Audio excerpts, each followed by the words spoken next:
আগামী ৩রা মার্চ থেকে শুরু হচ্ছে এবছরের উচ্চ মাধ্যমিক পরীক্ষা এবং এই উচ্চ মাধ্যমিকটাই হচ্ছে এই প্যাটার্নের সর্বশেষ পরীক্ষা। সুতরাং তোমাদের এবছরে যে উচ্চ মাধ্যমিক যারা পরীক্ষা দিচ্ছ, যে সমস্ত পরীক্ষার্থী, তাদের জন্য যে কোশ্চেন খুব একটা যে কঠিন হবে সে আশঙ্কা কিন্তু কম। এবছর কোশ্চেনটা কিন্তু যথেষ্ট সহজ হবে। তা সত্ত্বেও যে প্রশ্নগুলো না করলে নয়, সেই প্রশ্নগুলোর মধ্যে আজকে আমি তোমাদের জন্য বলছি বাংলা সম্পর্কে, যে উচ্চ মাধ্যমিক বাংলার 2025-এর সম্ভাব্য প্রশ্নাবলী। যে 1 নম্বর এবং 1 নম্বরের প্রশ্নের জন্য এমসিকিউ এবং এসিকিউ প্রশ্নের জন্য তোমরা টেস্ট পেপার করেছো, যে একাধিক কোশ্চেন ব্যাংক তোমরা করেছো, প্র্যাকটিস করেছো আমার কাছে। এরপরেও সালের কোশ্চেনটা বেশ কয়েকবার করিয়েছি। সালের কোশ্চেন থেকে আশা করি যে সব প্রশ্নগুলোই চলে আসবে, তা সত্ত্বেও টেস্ট পেপারটাও করিয়েছি। আর বড় প্রশ্ন যেগুলো, তার একটা সম্ভাব্য প্রশ্নাবলী আমি একটা তৈরি করেছি, যেটা তোমরা আমার আজকের এই আলোচনা থেকে পেয়ে যাবে। যে এবছর যে প্রশ্নগুলো খুব গুরুত্বপূর্ণ হয়ে দাঁড়িয়েছে, তার মধ্যে আমি বলে রাখি যে টেক্সটের মধ্যে গদ্যের থেকে 5 নম্বরের প্রশ্ন, রচনাধর্মী প্রশ্ন, কে বাঁচায় কে বাঁচে। যে কে বাঁচায় কে বাঁচে থেকে আমি আমার এবছরের সম্ভাব্য প্রশ্নাবলীর মধ্যে 4টি রেখেছি। যে প্রথম প্রশ্ন হচ্ছে, এ অপরাধের প্রায়শ্চিত্ত কী? এ অপরাধের প্রায়শ্চিত্ত কী? কে কোন অপরাধের প্রায়শ্চিত্তের কথা বলেছেন? বক্তা নিজেকে অপরাধী বলে মনে করেছেন কেন? কে বাঁচে থেকে দ্বিতীয় প্রশ্ন, মৃত্যুঞ্জয়ের বাড়ির অবস্থা শোচনীয়। মৃত্যুঞ্জয় কে? তার বাড়ির অবস্থা শোচনীয় কেন? খুব গুরুত্বপূর্ণ প্রশ্ন এটা। তৃতীয় প্রশ্ন, যেটা এখনো পর্যন্ত কোনোদিন আসেনি কিন্তু আসতেও পারে এবছর, মৃত্যুঞ্জয়ের গা থেকে ধুলিমলিন সিল্কের জামা অদৃশ্য হয়ে যায়। প্রশ্নটা হচ্ছে মৃত্যুঞ্জয় কে, কিভাবে তার গা থেকে সিল্কের জামা অদৃশ্য হয়ে যায়। আর এখান থেকে এই কে বাঁচে গল্প থেকে সর্বশেষ প্রশ্ন হচ্ছে যে কে বাঁচে গল্পটি কোন ঘটনাকে পটভূমি করে রচিত? গল্পটি অবলম্বনে মৃত্যুঞ্জয় চরিত্র বিশ্লেষণ করো। তাহলে এই 4টের মধ্যে কে বাঁচে থেকে যদি প্রশ্ন আছে, আমার আশা এই 4টে প্রশ্ন থেকেই কিন্তু পড়বে। এরপরে আসছি ভাত গল্প থেকে আমি রেখেছি 3টে খুব গুরুত্বপূর্ণ প্রশ্ন। যে প্রথম প্রশ্ন হচ্ছে, এ সংসারে সব কিছুই চলে বড় পিসিমার নিয়মে। বড় পিসিমাকে গল্পে তার চরিত্রের কি পরিচয় পাওয়া যায়? এটা কিন্তু একাধিক বছর উচ্চ মাধ্যমিকে এসেছে। পরের প্রশ্ন, দ্বিতীয় প্রশ্ন হচ্ছে, যা আর নেই, ঝড় জল মাতালার গর্ভে গেছে, তাই খুঁজে উৎসব পাগল হয়েছিল। দুর্যোগটির বর্ণনা দাও। দুর্যোগটি উৎসবকে কিভাবে প্রভাবিত করেছিল? খুব গুরুত্বপূর্ণ প্রশ্ন। আর ভাত গল্প থেকে সর্বশেষ প্রশ্নটা হচ্ছে, সে বাধাটা বড় বাড়িতে অচল হয়ে থেকে যায়। কোন বাধার কথা বলা হয়েছে? উৎসবের বাধার সঙ্গে সে বাধার পার্থক্য কী? কেন সে বাধাটা বড় বাড়িতে অচল হয়ে থেকে যায়? খুব গুরুত্বপূর্ণ প্রশ্ন। এছাড়াও আরও প্রশ্ন, অন্যান্য প্রশ্নগুলো আছে, যে প্রশ্নগুলো 1+1+1+2 এরকমভাবেও আসতে পারে। তৃতীয় গদ্যের মধ্যে ভারতবর্ষ থেকে আমি রেখেছি 4টি প্রশ্ন এবং এখান থেকে এবছর প্রশ্ন আসবেই, এতটা গুরুত্বপূর্ণ একটা গল্প ভারতবর্ষে প্রথম প্রশ্ন হচ্ছে, সেই সময় এলো এক বুড়ি। সবচেয়ে গুরুত্বপূর্ণ প্রশ্ন, সেই সময় এলো এক বুড়ি, কোন সময়ের কথা বলা হয়েছে? ভারতবর্ষ গল্প অবলম্বনে বুড়ির চরিত্রের পরিচয় দাও। ভারতবর্ষ গল্প থেকে দ্বিতীয় প্রশ্ন হচ্ছে, হঠাৎ বিকেলে এক অদ্ভুত দৃশ্য দেখা গেল। অদ্ভুত দৃশ্যটি কি? অদ্ভুত দৃশ্য দেখার পর কি ঘটনা ঘটেছিল? গুরুত্বপূর্ণ একটি প্রশ্ন। তৃতীয় প্রশ্ন, এটা সম্ভবত 2 বছর পড়েছিল উচ্চ মাধ্যমিকে, যে শেষ রোদের আলোয় সে দূরের দিকে ক্রমশ আবছা হয়ে গেল, সে কে? সে ক্রমশ আবছা হয়ে গেল কেন? তার আবছা হয়ে যাওয়ার মধ্য দিয়ে লেখক কি বোঝাতে চেয়েছেন? চতুর্থত হচ্ছে, সাম্প্রদায়িক সম্প্রীতির গল্পরূপে ভারতবর্ষ কতখানি সার্থক হয়েছে। এটা আসার সম্ভাবনা কম, তার সত্ত্বেও আমি রেখে দিয়েছি সাম্প্রদায়িক সম্প্রীতির গল্প হিসাবে ভারতবর্ষ কতখানি সার্থক হয়েছে। যে আমার আশা যে এই কয়েকটি গদ্য থেকে প্রশ্ন করলে পরেই 4, 4, 8, 3, 11টি প্রশ্ন করলে পরেই তোমরা কিন্তু কমন পেয়ে যাবে। আমরা এরপর আমাদের পরবর্তী যে গদ্য, পরবর্তী আর গদ্য নেই, এবার কবিতার মধ্যে প্রথম কবিতার নাম হচ্ছে রূপনারায়ণের কুলে। রূপনারায়ণের কুলে থেকে বেশ কিছু প্রশ্ন রয়েছে। যেমন প্রথম প্রশ্ন হচ্ছে, যে রূপনারায়ণের কুলে জেগে উঠিলাম। রূপনারায়ণের কুল বলতে কবি কি বুঝিয়েছেন?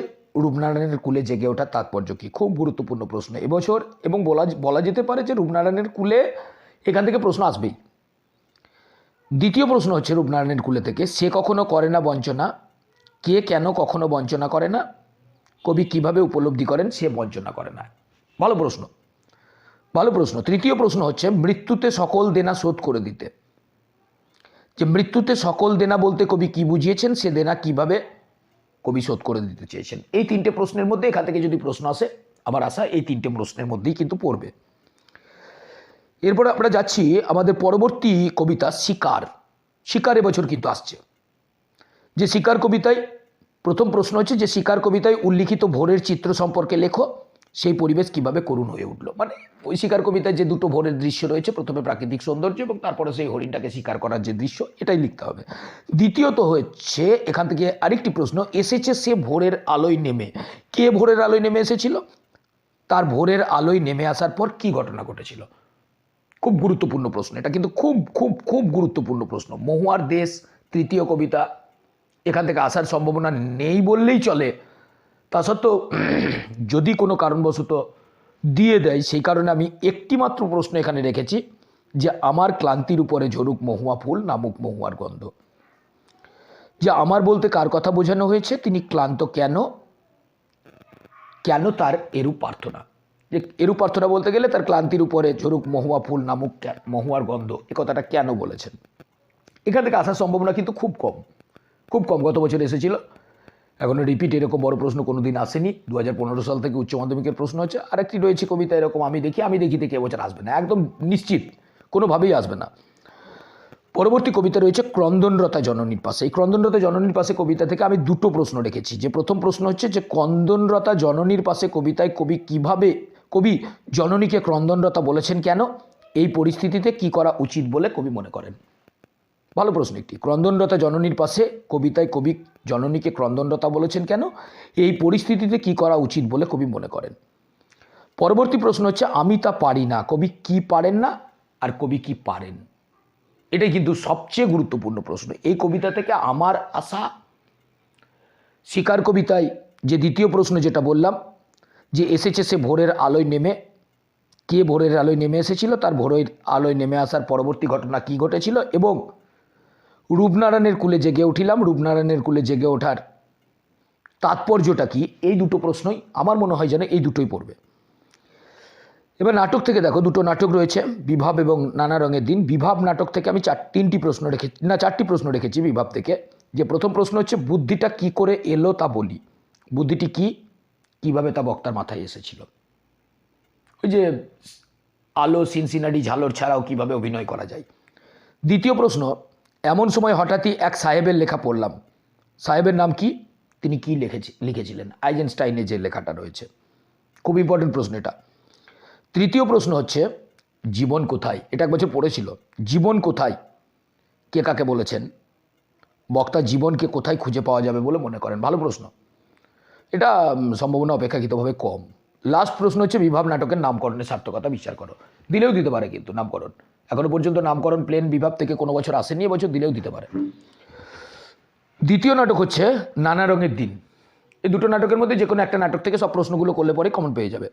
নানা রঙের দিন নাটকের মধ্যে প্রথম প্রশ্ন হচ্ছে নানা রঙের দিন নাটক অবলম্বনে রজনীকান্ত চরিত্র বিশ্লেষণ করো, যেটা একটা সাধারণ প্রশ্ন। দ্বিতীয় প্রশ্ন হচ্ছে নানা রঙের দিন নাটকের সূচনায় মঞ্চসজ্জার যে বর্ণনা আছে তা নিজের ভাষায় লেখো, আর নাটকটির নামকরণের সার্থকতা বিচার করো। ভালো প্রশ্ন, খুব গুরুত্বপূর্ণ প্রশ্ন। তৃতীয় প্রশ্ন হচ্ছে এখান থেকে শিল্পকে যে মানুষ ভালোবেসেছে তার বার্ধক্য নেই কালীনাথ। নানা রঙের দিন নাটক অবলম্বনে মন্তব্যটি সার্থকতা বিচার করো, দিলেও দিতে পারে। এই তিনটি প্রশ্ন এখান থেকে, আর সেরকম কোনো প্রশ্ন রাখিনি। গত বছর রজনীকান্তের প্রেম সত্তার জায়গাটা যেহেতু এসেছিল, তাই সম্ভবত রজনীকান্ত চরিত্র এবছর পড়বে। পড়তে জানে মজুর এক প্রশ্ন, পড়তে জানে এমন এক মজুরের প্রশ্ন। এখান থেকে একটি মাত্র প্রশ্ন রেখেছি, যে প্রশ্নটা হচ্ছে পড়তে জানে এমন এক মজুরের প্রশ্ন, কবিতাটির নামকরণের সার্থকতা বিচার করো। অধিকাংশ ছাত্রছাত্রী অলৌকিক থেকেই প্রশ্ন করবে, সে কারণে এই পড়তে জানে এমন এক মজুরের প্রশ্ন, এটাকে অনেকেই এড়িয়ে গেছে। আমার যারা পড়ছে তারা তো অধিকাংশ জনই অলৌকিক করবে, দু একজন হয়তো বা ওই পড়তে জানে এমন এক মজুরের প্রশ্ন করতে পারে। ওই একটা প্রশ্ন আমি রেখেছি। এবার অলৌকিক থেকে দুটো প্রশ্ন আমি রেখেছি ইম্পর্টেন্ট এবছর। যেমন প্রথম প্রশ্ন হচ্ছে, হঠাৎ শিষ্য মর্দানা জল তেষ্টা পেল, তেষ্টা মেটানোর জন্য মর্দানাকে কি করতে হয়েছিল, তার তেষ্টা শেষ অবধি কীভাবে মিটেছিল। এটা অপেক্ষাকৃত কম সম্ভাবনাময় প্রশ্ন, তবে সম্ভাবনাময় প্রশ্ন হচ্ছে দ্বিতীয়টা, অলৌকিক গল্পের দ্বিতীয় প্রশ্নটা, যে মায়ের বান্ধবী আমাদের সমস্ত ঘটনাটা শোনালেন। ঘটনাটা কী ছিল, এই ঘটনা শোনার পর বক্তার মানসিকতার কি পরিবর্তন এসেছিল। খুব ভালো প্রশ্ন, কিন্তু এটা এবছর দিতেই পারে। আমার বাংলা, এই আমার বাংলা গল্প থেকে আমি 3টে থেকে রেখেছি। গত বছর যে দুটো পড়েছিল সেই দুটো থেকে আমি সম্পূর্ণরূপে বাদ দিয়েছি, যে হাত বাড়াও এবং ওই ইয়েটা গারো পাহাড়ের নিচে, এই দুটো বাদ দিয়ে দিয়েছি। বাকি 3টে থেকে রেখেছি, যে ছাতির বদলে হাতি গল্পে দুটো প্রশ্ন রেখেছি। যে প্রথম প্রশ্ন হচ্ছে, ছাতির বদলে হাতি গল্প অবলম্বনে মহাজনী শোষণের পরিচয় দাও। আর দ্বিতীয় গল্প হচ্ছে, আর এক রকমের প্রথা আছে, নানকার প্রথা, যে নানকার প্রজাদের অবস্থা কেমন ছিল, পরে তাদের অবস্থার কি পরিবর্তন হয়েছিল। এটা কিন্তু খুব গুরুত্বপূর্ণ, নানকার প্রথাটা। দ্বিতীয় কলের কলকাতা, দ্বিতীয় গল্প আমার বাংলার, সেই কলের কলকাতা থেকে 3টে গল্প রেখেছি, 3টে প্রশ্ন রেখেছি। যে প্রথম প্রশ্ন হচ্ছে, মোনা ঠাকুরের দৃষ্টিতে দেখা কলের কলকাতার পরিচয় দাও, একদম প্রথম অংশটা গল্পের। দ্বিতীয় প্রশ্ন, হঠাৎ একদিন খেপে উঠল কলের কলকাতা। যে কলের কলকাতা খেপে ওঠা বলতে কি বোঝানো হয়েছে, কলকাতার খেপে ওঠার ফল কি হয়েছিল। ভালো প্রশ্ন, গুরুত্বপূর্ণ প্রশ্ন। তবে সবচেয়ে গুরুত্বপূর্ণ প্রশ্ন কলের কলকাতা থেকে, যেহেতু সুভাষচন্দ্র বসু আমাদের আইডিয়াল, তাই এই প্রশ্নটাই সবচেয়ে গুরুত্বপূর্ণ, যে চেয়ারের উপর যিনি বসে আছেন তাকে দেখে নিজের চোখকে বিশ্বাস হচ্ছিল না। চেয়ারের উপর কে বসেছিলেন, লেখক তাকে কোথায় দেখেছিলেন, লেখকের এই স্থান দেখার অভিজ্ঞতা সংক্ষেপে লেখো। এবার লেখক বলতে গেলে সুভাষ মুখোপাধ্যায়। আর আমার বাংলা থেকে সর্বশেষ যে গল্পটা, যে বক্সা জেলখানা, এই বক্সা জেলখানা থেকে উত্তরটা করার চেষ্টা করো। এখান থেকে খুব ভালো প্রশ্ন উত্তর লেখা যায়। যে প্রথম প্রশ্ন হচ্ছে, যে বক্সা জেলখানা যাত্রাপথের বর্ণনা দাও। দ্বিতীয় প্রশ্ন, বক্সা বন্দি শিবিরের বর্ণনা দাও, একদম প্লেন প্রশ্ন। তৃতীয়, মেঘের গায়ে জেলখানা গল্প অবলম্বনে সাধুচরণ এবং মুস্তাফার পরিচয় দাও। কীরকমভাবে সাধুচরণ এবং মুস্তাফা এদেরকে সমাজ বাঁচতে দেয়নি, এদেরকে কিভাবে বিপদে ঠেলে দিয়েছিল, এই জায়গাটা। আর চতুর্থ প্রশ্ন এখান থেকে, বক্সা জেলখানায় বন্দি সুয়োরানির ছেলে এবং দুয়োরানির ছেলে অপরাধ এবং সাজার কথা মেঘের গায়ে জেলখানা গল্প অবলম্বনে আলোচনা করো। মানে সুয়োরানির ছেলে এবং দুয়োরানির ছেলে, সুয়োরানির ছেলে বলতে গেলে যারা ওই ব্যাংক ডাকাতি করে, খাবারে ভেজাল মেশায় এরা, আর দুয়োরানির ছেলে বলতে গেলে ওই মুস্তাফার মতো বা সাধুচরণের মতো ছিচকে চোর যারা, তারা। তাহলে এই দুজন যে আসামি, দুই ধরনের আসামি, তাদের জন্য জেলখানায় 2 রকমের সাজা, এ সম্পর্কে আলোচনা করো একটি প্রশ্ন। সবচেয়ে গুরুত্বপূর্ণ ধারা যেটা আসছে, বাংলা শিল্প সাহিত্য সংস্কৃতি, এখান থেকে কি প্রশ্ন পড়বে বলা খুব মুশকিল। তার সত্ত্বেও আমি একটা সাজেশন করেছি, কারণ গত বছর তাকে উপেন্দ্র কিশোর রায়চৌধুরী দিয়েছিল, সুকুমার রায় দিয়েছিল বিজ্ঞান চর্চায়, কোনোদিন কল্পনা করা যায় না। তা সত্ত্বেও এবছর করে রেখেছি আমি বাঙালি শিল্প সাহিত্য সংস্কৃতিতে, যে বাংলা গানের ধারাতে বেশ কয়েকটা প্রশ্ন রেখেছি। যে বাংলা গানের ধারায় রবীন্দ্রনাথ ঠাকুর এবং নজরুল ইসলামের অবদান, আলাদা আলাদা করে অবশ্য, দুটোই 5 নম্বরের। রবীন্দ্রনাথ ঠাকুর আলাদা 5 নম্বর, নজরুল ইসলামের 5 নম্বর। দ্বিতীয় প্রশ্ন রেখেছি, পরবর্তী প্রশ্ন রেখেছি, যে গণসঙ্গীতের ধারায় সলিল চৌধুরীর অবদান আসতে পারে এবছর। গণসঙ্গীতের ধারায় সলিল চৌধুরীর অবদান, কারণ গণসঙ্গীত এবছর সবচেয়ে গুরুত্বপূর্ণ হয়ে দাঁড়িয়েছিল বেশ কিছু রাজনৈতিক ঘটনার প্রেক্ষিতে। তৃতীয়ত, লোকসঙ্গীত কাকে বলে, বাংলার যে কোনো 2টি লোকসঙ্গীতের ধারা সম্পর্কে আলোচনা করো। এই কয়েকটাই আমি রেখেছি কেবলমাত্র গানের ইতিহাস থেকে। এবার চিত্রকলার ইতিহাস, সেই চিত্রকলার ইতিহাস থেকে চিত্রকলার ইতিহাস থেকে 4জন চিত্রশিল্পী, 4জন না 5জন চিত্রশিল্পী তোমাদের করে রাখতে হবে। এক হচ্ছে অবনীন্দ্রনাথ ঠাকুর, বাঙালি চিত্রচর্চায় অবনীন্দ্রনাথ ঠাকুরের অবদান, বাঙালি চিত্রচর্চায় নন্দলাল বসুর অবদান, বাঙালি চিত্রচর্চায় যামিনী রায়ের অবদান, বাঙালি চিত্রচর্চায় রামকিঙ্কর বেজের অবদান এবং বাঙালি চিত্রচর্চায় বিনোদ বিহারী মুখোপাধ্যায়ের অবদান, সত্যজিৎ রায়, রীনা রায়, বিখ্যাত তথ্যচিত্র। তাহলে এই কয়েকজনের অবদান। এর পাশাপাশি আরেকটি বাংলার লোকশিল্পের অন্তর্গত পট বলতে কি বোঝো, বাংলার লোকশিল্পের অঙ্গ হিসাবে পটের স্থান নির্দেশ করো। খুব গুরুত্বপূর্ণ কিন্তু প্রশ্ন।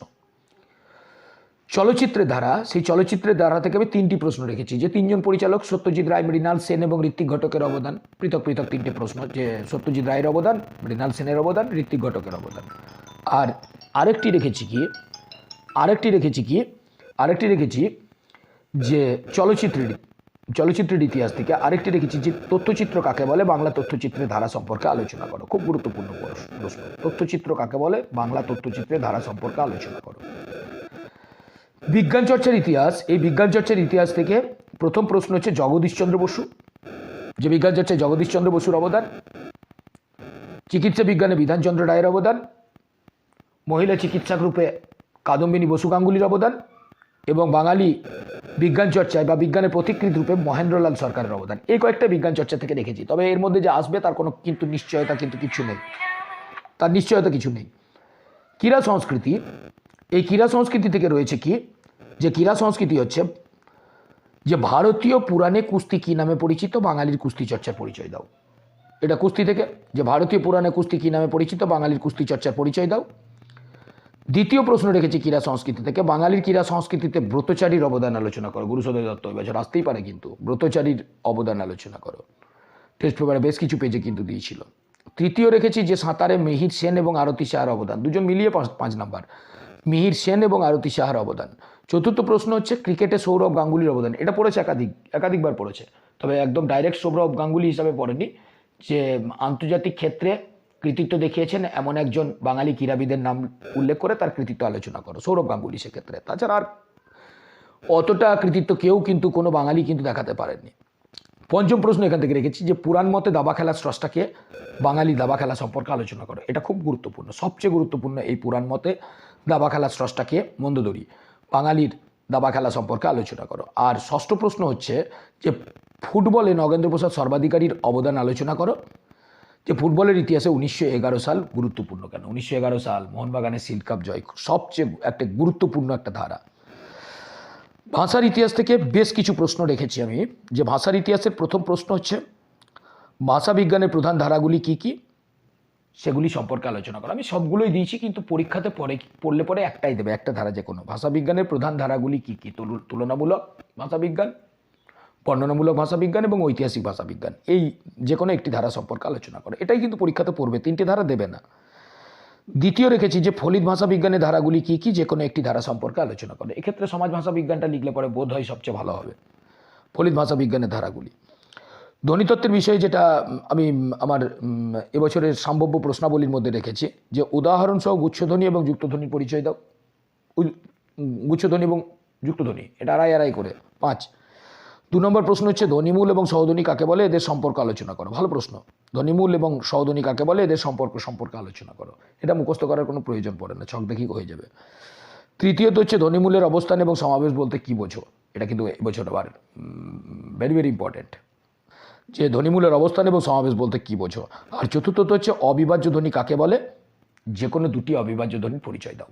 যে কোনো দুটি অবিভাজ্য ধ্বনি তো 4টি, সেই 4টির মধ্যে যে কোনো দুটির পরিচয় দাও। বাক্যতত্ত্ব, এই বাক্যতত্ত্ব থেকে 2টো প্রশ্ন রেখেছি, যে প্রথম প্রশ্ন হচ্ছে গঠন অনুসারে বাক্যকে কয় ভাগে ভাগ করা যায়, প্রত্যেক ভাগের সংজ্ঞাসহ উদাহরণ দাও। সংজ্ঞাটা এখনো পর্যন্ত কোনোদিন পড়েনি, তা আমি এর সঙ্গে কেবল যুক্ত করে রেখেছি, সংজ্ঞাসহ উদাহরণ দাও। গঠন অনুসারে বাক্যকে কয় ভাগে ভাগ করা যায়, এটা 3টি ভাগে করবে, 4টে ভাগ থাকলে পরে 4টি করবে না, 3টিই করবে, যে সরল জটিল যৌগিক। দ্বিতীয় প্রশ্ন হচ্ছে বাক্যের অব্যবহিত উপাদান বলতে কি বোঝো, ইম্পর্টেন্ট। অব্যবহিত উপাদান মানে বাক্যের অব্যবহিত উপাদান। আর সবচেয়ে গুরুত্বপূর্ণ যেটা হচ্ছে প্রবন্ধ। এবার প্রবন্ধতে দেখো বিতর্কের বিষয় কি আসবে না আসবে সেটা খুব মুশকিল, পরিণতি দান কি আসবে না আসবে সেটাও বলা খুব মুশকিল। ওই মানস মানচিত্রতে কিছু ধারণা করা যেতেই পারে, বাংলার উৎসব, বাংলার ঋতু বৈচিত্র্য, পরিবেশ সংক্রান্ত, বিশ্ব উষ্ণায়ন, এরকম ধরনের মাধ্যমিকে যে রচনাগুলো করেছিলে সেগুলো দেখে রাখলেই তার মধ্যেই একটা কমন পড়ে যাবে। আর জীবনী সংক্রান্ত যে প্রবন্ধটা আছে সেখান থেকে আমি এবছর যেটা গুরুত্বপূর্ণ বলে আমার মনে হচ্ছে, সবচেয়ে বেশি গুরুত্বপূর্ণ মনে হচ্ছে নারায়ণ দেবনাথ। গত বছর 22 সালে মারা গেছেন, আর নারায়ণ দেবনাথের জন্মশতবর্ষ কিন্তু বছর। সেই নারায়ণ দেবনাথ কিন্তু আসতে পারে মনোজ মিত্র, বিখ্যাত নাট্য ব্যক্তিত্ব, চলচ্চিত্র অভিনেতা, তিনিও মারা গেছেন 2024 সালে, যে কারণে মনোজ মিত্র কিন্তু দিতেই পারে। মৃণাল সেন যে বছর মারা গেছিলেন, মৃণাল সেন সম্পর্কে এসেছিল, তাই মনোজ মিত্রটা কিন্তু আসতেই পারে। তাছাড়া এমনি সাধারণ প্রশ্নের মধ্যে রবীন্দ্রনাথ ঠাকুর, স্বামী বিবেকানন্দ, মধুসূদন দত্ত আবার কিন্তু খুব ইম্পর্টেন্ট, কিছুদিন আগে 200 বছর গেল মধুসূদন দত্ত, 1823 সালে তার জন্ম, 2023 সালে 200 বছর গেল, সে মধুসূদন দত্ত কিন্তু আসতে পারে। আর জীবনানন্দ দাশ, এই আমার সাজেশন, এর মধ্যেই আশা করি পড়ে যাবে। যদি তোমাদের কারোর কোনো রকমভাবে কোনো সমস্যা হয় আমাকে কমেন্টস বক্সে কমেন্ট করতে পারো, তোমাদের ফোন নম্বর দিতে পারো, আমি যোগাযোগ করে নেবো, বা যদি বলো যে আমার কন্ট্যাক্ট নাম্বার দরকার, আমি সেটাও দিয়ে দেবো। কোনো যে কোনো সমস্যার সমাধানে আমার কাছে পেয়ে যাবে। আজ এখানেই থাকলো। এবার আমি পরবর্তী দিন ইতিহাস এবং ভূগোল উচ্চ মাধ্যমিকের এগুলো সম্পর্কেও একটা সম্ভাব্য প্রশ্নাবলী 2025 উচ্চ মাধ্যমিকে যেগুলো আসতে চলেছে সেগুলো সম্পর্কে আমি আলোচনার মধ্যে রাখবো। আজ এখানেই। ভালো থেকো সকলে, ভালোভাবে পরীক্ষা দাও।